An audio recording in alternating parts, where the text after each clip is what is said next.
Train এলে train দেখা যায় না।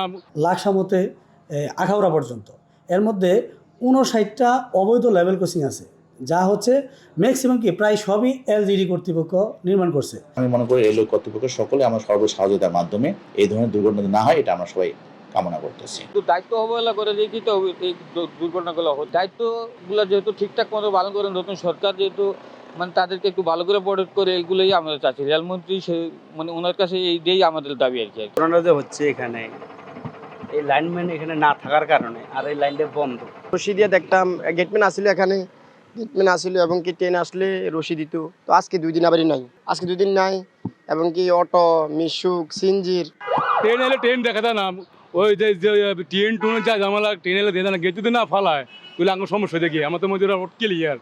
অথচ গেট না হলে আঙ্গ সমস্যা হয়ে গিয়ে। সড়ক বিভাগ আমাদের সাথে সমন্বয় করে মূলত হচ্ছে তাদের যেই বৈধভাবে লেভেল ক্রসিং যেই গেটগুলি করে থাকে বা রাস্তা করে থাকে। অপরদিকে এলজিডি দেখা যাচ্ছে, যেমন আমার জুরিডিকশন হচ্ছে আপনার লাকসামতে আখাউড়া পর্যন্ত, এর মধ্যে 59টা অবৈধ লেভেল ক্রসিং আছে, যা হচ্ছে ম্যাক্সিমাম কি প্রায় সবই এলজিডি কর্তৃপক্ষ নির্মাণ করছে। তারা দেখা যাচ্ছে যে রাতের আধারেও করে থাকে। আমরা বাধা দেই, আমাদের বাধা উপেক্ষা করে আমাদের অজান্তে তারা এই রাস্তাগুলি তৈরি করে এলজিডি আমাদের সাথে সমন্বয় করে না। তো এই যে এখানে প্রায় আমার জুরিডিকশনে 59টি অবৈধ লেভেল ক্রসিং আছে, যার মধ্যে 30-35টা আছে খুবই ঝুঁকিপূর্ণ। এগুলিতে আপনার ট্রাক চলতেছে, রিক্সা, সিএনজি সবই চলাচল করতেছে, তাহলে এটা তো খুবই ঝুঁকিপূর্ণ।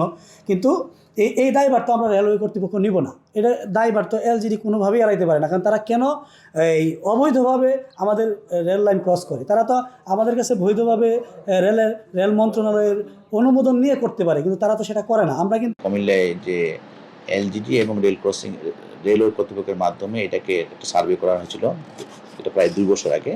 সেখানে প্রায় 31টা স্পটে বলা হয়েছিল একটু ঝুঁকিপূর্ণ।